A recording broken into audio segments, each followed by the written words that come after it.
Good morning. Welcome to our daily COVID-19 task force meeting. We will be having these meetings every Monday, Wednesday, and Friday, and you'll be able to catch a daily update, including on Tuesday and Thursday, where we will repeat the previous days. You can catch these on 7:32, at 12:30, 3:30, and 5:30. Let's go ahead and get started. I have some of the latest updates from the state and Pinellas County.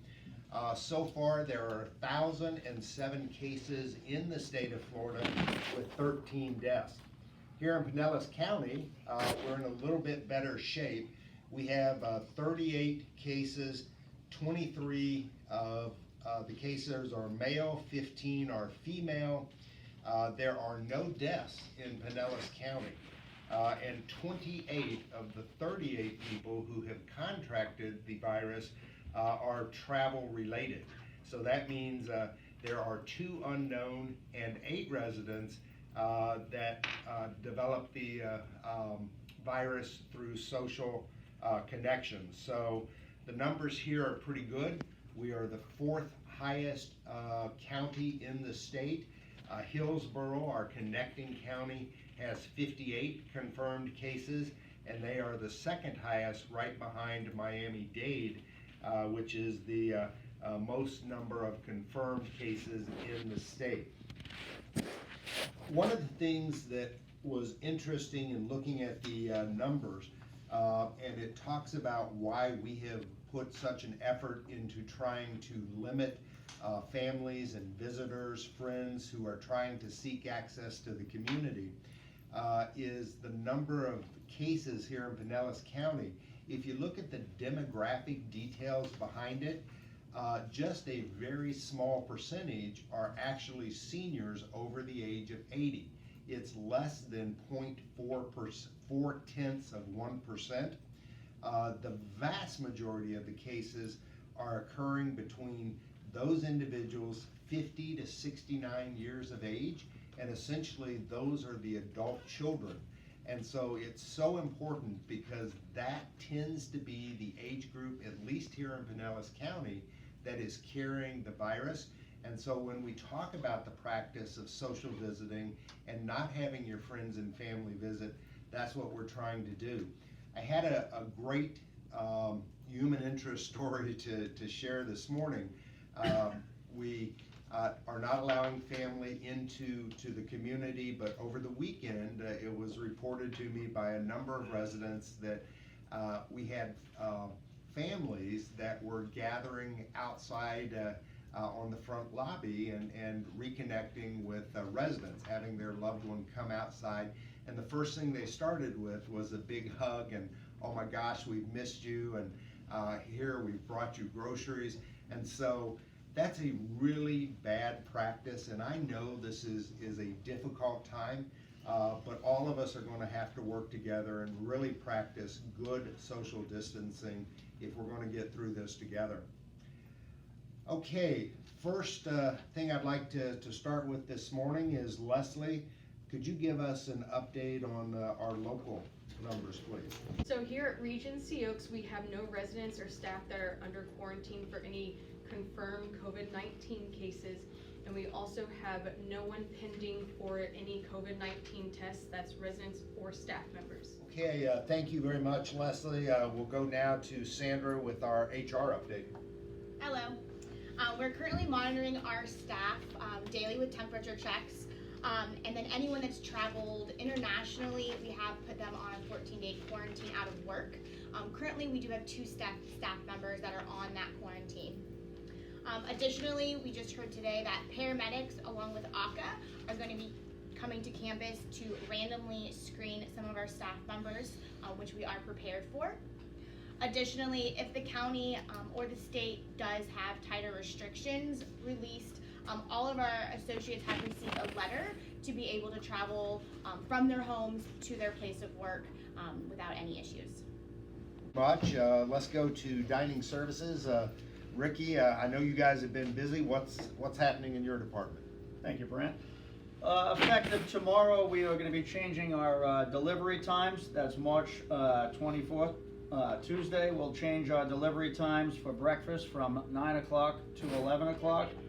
And our dinner time, we will be starting them at 2:30, our deliveries at 2:30 until they're finished. And then today, we have a special treat. We are going to be passing around wine and cheese and crackers. We'll be offering Pinot Grigio and Cabernet, and we will start that at 1 o'clock today. Jesse.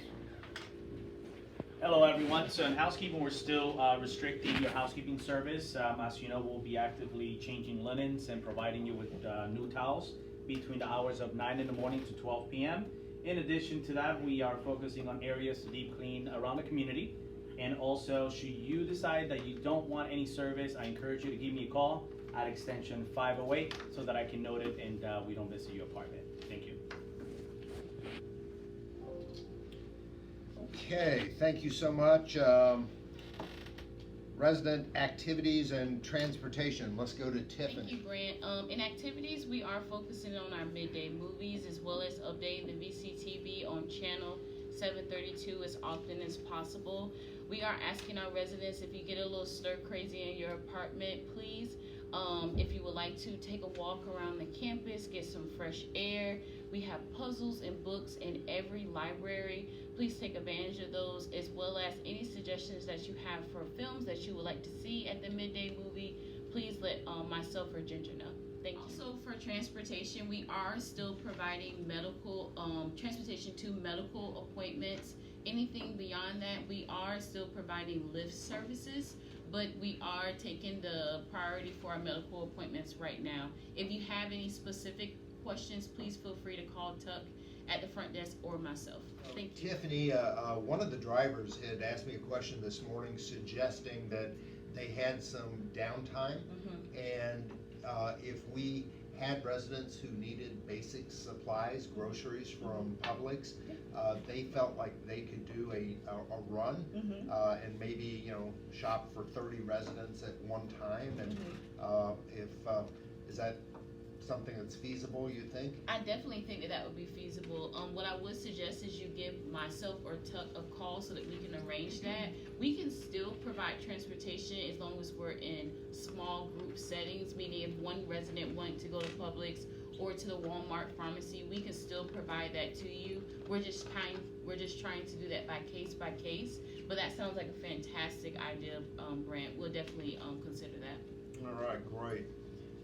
Okay, to end us here, we're going to go to Amy with a marketing update, please.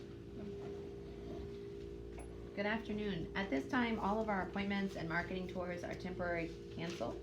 All of our outside marketing events and inside marketing events we're also canceling for the time being. We are in the process of working out a virtual program though, where prospects will have the ability to do virtual tours of our floor plans and our community. So we're in the process of setting all of that up now. Okay, the next thing we'd like to do is take a few minutes to show you some of the behind the scenes preparations and practices that are ongoing. And, pardon me, and I think maybe give you a different perspective of some of the challenges that the staff is overcoming.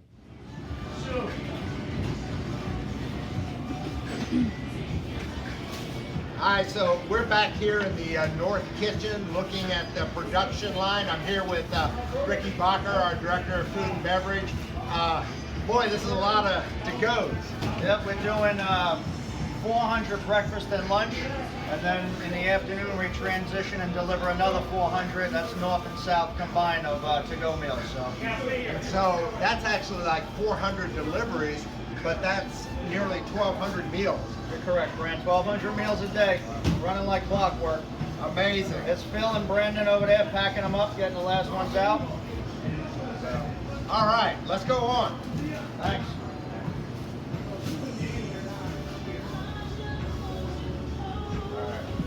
No, here with Julie and Kathy. We're over in the North Building still. I caught them in the act of disinfecting. We are wiping all surfaces, paying attention to faucets and elevator rails and handles and doorknobs. Ladies, you're doing a great job. Off-level surfaces. Yep. All right.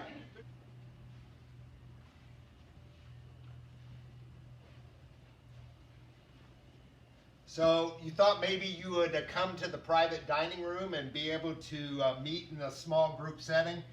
Probably not going to happen over the next couple of weeks. We're using this as a temporary storage for all of our paper products. Ricky, how many styrofoam delivery to-go boxes do we have here? We probably have tens of thousands. Is that correct, Johnny? Yes, sir. Oh my 50,000. gosh. 50,000. 50,000. We're set to go. Thank you so much. Thank you very much for joining us. That concludes our daily task force update. Please be sure to watch for us on 7:32, at 12:30, 3:30, and 5:30 daily. Everybody be safe. Practice good social distancing.